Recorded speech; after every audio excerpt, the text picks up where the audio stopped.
romantic relationship is what you're looking to create in your life, then, make that your number one priority. Make that the focus of what you're doing. If you're looking to create, friendships in your life, again, make that your number one priority. And then that's how you do that. Because when you start to diffuse your energy across these different, these different projects or these different areas of your life, it's just harder to get there. So make a commitment, set yourself an intention, and really, go for it. That laser focus. Fantastic. Mm-hmm. Thank you. So lastly, Natalie, I just want to bring up I know this is probably going to be going through the listeners' minds right now. Blocks are going to come up.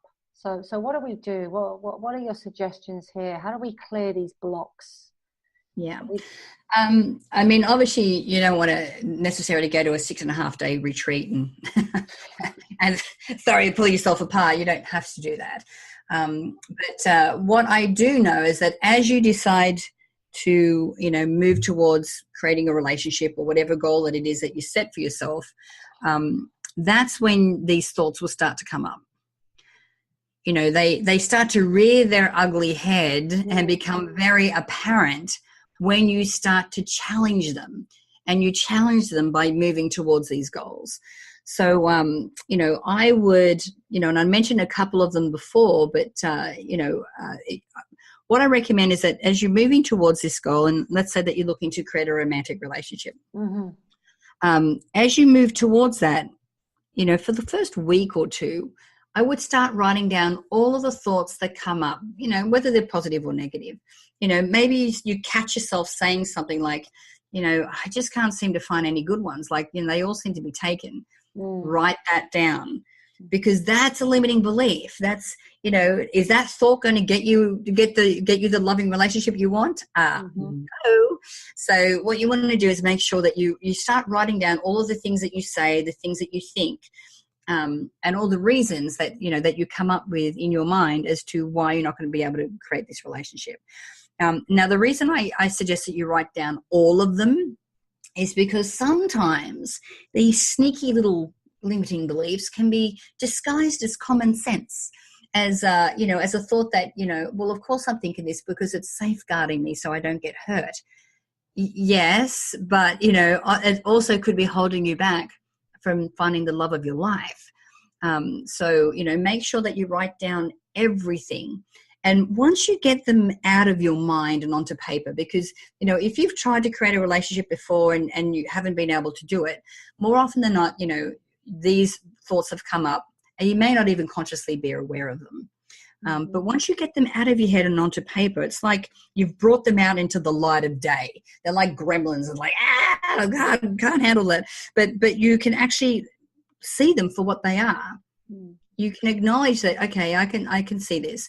Now, some people go, well, maybe you want to dig down to see, where they come from. You can do that, but that doesn't really matter. It doesn't matter where they came from.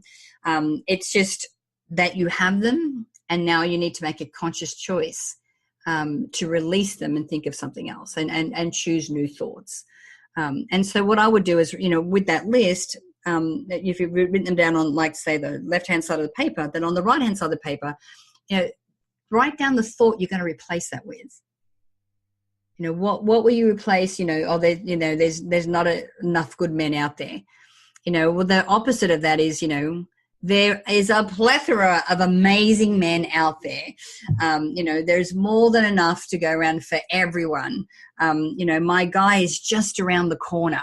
Like, all of these things, these empowering thoughts, write them down and either, read them every morning, visualize, yourself in this relationship. I put these are what I would consider your thought affirmations that would go into a mind movie. Make sure you put them in there so you can see yourself actually operating from these new thought paradigms. And this is going to help you create these new neural pathways that will help you to really, recognize your guy when he comes along. So what we're really talking about here is getting so clear about what you want. And having your thoughts and emotions, everything in alignment, actions in alignment, so that when he does come along, you recognize him straight away. Like, straight away. Like with Wayne, we had lunch. had a 4-hour lunch, had a fantastic time. Then that was a Saturday. Our second date was a Tuesday as I'm driving back from San Diego. He was teaching at a college in Newport Beach, so we met for a drink. Then he asked me to come and spend Thanksgiving with him. I'm an orphan here. I'm like, sure, okay. So we had Thanksgiving together, and that was the Thursday. Then the Friday, he announced that he had taken his profile down. He was committed to making this work, believed that we had a future together. I'm like, okay. Wow. And he's like, this last couple of weeks together has been amazing. I go, it hasn't even been a week yet. It'll be a week tomorrow. But we recognized in each other very quickly because we were very clear about what we wanted, so all of this is about clarity then. The whole thing is about getting so laser focused and so clear. Yeah. And here's the other caveat to that. As I was dating different guys, my list of what I wanted became even clearer because I would go on dates and go, ooh, yeah, no, I don't like that. Or I really like this about this guy, but there's all these other things that are deal breakers for me. So even though I do like this, I'm going to add that to my list because I didn't realize that I liked that in a guy. Because, let's be honest, I was with Glenn, we were married for 18 years. The last time I dated, I was in my 20s. Like, I don't think I even had a list back then. Yeah. I think I dated whoever. But of course, at this time of my life, I'm like, no, I'm going to be very conscious about it. I want to be very purposeful about who I bring in. And so, you're adding to the list all the time. And when if you go on a date with someone and you go, okay, it didn't work out, this is not my guy. First of all, you start to go, okay, well, now I see if he has this kind of characteristic and that comes through in our texts or in our phone calls, then I know not to even go on a date with him because it makes you even clearer. So with every date or every, relationship that you go into, that if it doesn't work out, rather than go, well, that was a failure, I don't do that. I just go, okay, what can I learn from that? How do I expand my vision of what I want from that experience? And so all it does is every time it just makes me even more clearer, and it makes me even more, certain of what it is that I want to bring in. So it makes it easier to identify him when he comes in. And then when he just shows up, you just know. So yeah, I can really see that. It's enjoying the process, and you've got to go through. It's not that Wayne is going to be the first guy. You've got to go through the process, and you've got to put yourself out there, and you've got to take those steps and have those experiences because it takes time to build up to get that clarity, doesn't it? And and like we were saying before, Don Miguel Ruiz wrote a book back in the 80s, I think. It's a classic book. It's called The Four Agreements. Mm-hmm. And the second of the four agreements is to don't take anything personally. And when it comes to this kind of situation and any kind of relationships, it's really important that we remember that because it's not about us. Like sometimes it could be, you're dating, you go on a date with someone and they decide not to call you back, maybe because you reminded them of their mother or because, you have this trajectory of all this travel that you want to do and this person's really a homebody. Like there's so many variables that you just can't take it personally. And remember, we want to stay and maintain a high vibration. So if every time we go on a date and it doesn't work out or the guy doesn't call us back, we get devastated, and then we start to spiral down into all of these negative thoughts of, oh my God, no one's going to love me. I'm unlovable. This is, this is never going to work. I'm never going to find my guy. Then you won't from that vibration. You won't from that place. You've totally lowered your vibration, haven't you? Yeah. Yeah. And you've got to keep it high. So just don't take it personally. There's a bazillion reasons that have nothing to do with you as to why that didn't happen. So, yeah. And I guess all that gets easier over time. The more you do it, the easier it becomes as it becomes part of you and a more natural way of thinking and being. Yeah, and I think too, I always just saw it as fun. I'm like, worst case scenario, I'm going to have a really funny story to tell as a result of this date. Best case scenario, I get to go on date 2, So, yeah, and I did. I had to look at it as fun the whole time. And I knew because I have too much proof in my life about how the law of attraction works and how, how things show up for me. I mean, I have an incredibly amazing life.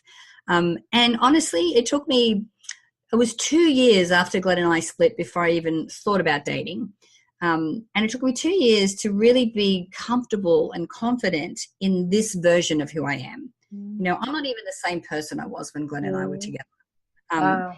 Thinking, I need someone to meet me where I am. And I need someone to meet me here. And I want to invite them into my life, and I want them to enhance it. You know, so it's not like I think, if I'm really honest too, one of the things with Glenn and I is that I changed so much in the beginning to be with him, because I had this massive attraction and we really loved each other. But I went too far away from who I really was. I mean, you're in your 20s. I mean, we all do that. But I'm like, I'm not doing that again. You know, I like this person. Someone needs to meet me here. So if they see me as too strong a woman or, too independent or whatever, then they're not my guy. And that's okay. Yeah. Huge learning. Wow. So I can't believe we've been talking for so long, and it's been a massive inspiration, Natalie. It really has. Thank you so much. And I just want to really, before we finish off, I just want to give you a chance, because I know that you in the schools is a fairly new thing, isn't it? Do you just want to talk to us a little bit about your school project just before we wrap up, and offer the free gift of a mime movie and how you can get that? Can you just tell us a little bit, just a little snapshot of what's going on with schools? Because I'm very excited, because I know it's your latest baby. Yes, well, this has kind of been ramped up to 1,000% focus right now, and I am so excited about it. So, in a nutshell, a couple of years ago, I was approached by a university in Columbia. They'd heard about our My Movies for Kids version of our My Movie software, and asked me to create a 12-lesson curriculum for teachers to teach in the classroom. And, of course, I freaked out when I was first given the job, because I'm like, I'm not worthy, I'm not qualified. I'm like, Anyway, but I worked with a teacher who specializes in early age curriculum, and we were able to, put together the 12 lessons. And since then we've been trying to get that into schools, but it's only 12 lessons. And everyone's like, well, what happens after that? And I'm like, I don't know. And I keep trying to walk away from this project going, look, I left school when I was 15. I don't have kids. This is not for me. And then, so last year I was just about to go, look, I'm going to release this. This is, not my project. And I have a girlfriend of mine. Her name's Debbie Selden. She lives in Sydney. She's a child psychologist, expressive therapist. She worked for the UN for 8 years, and they would send her into the refugee camps to work with the kids there. And she reached out to me and she goes, Nat, I want to help you do this curriculum. We're creating 20 lessons for each age, starting at 5, going up to 18. We're up to 13-year-olds now. So we create the curriculum together. She borrows a child for a few hours, takes them through. We record it so we can see what they comprehend, what they don't. And then we're putting this together into a curriculum to go out to schools. So there's a couple of massive things that are showing up right now. We have been put in contact with the juvenile detention system here in California, because they really are looking for an anti-violent program to be implemented. So we're looking at working into the juvenile jails here. We've had pilot programs already done in Australia, New Zealand with raving results, which has been amazing. And we also have been talking to the UN because of Debbie's connections.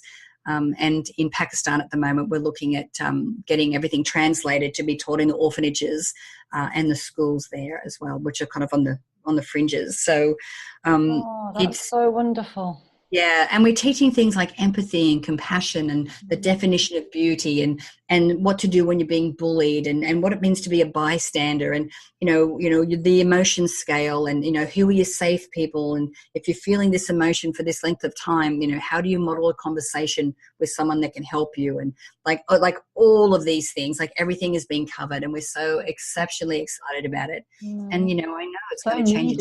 So needed. Yeah. Oh, well, I can't wait to hear how this develops and goes on, because I think it's one of the, it's key. These little kids, they're our future, and to learn this stuff at that age is phenomenal. Yeah, I mean, and these young kids, they They do. They get depressed and they get so down.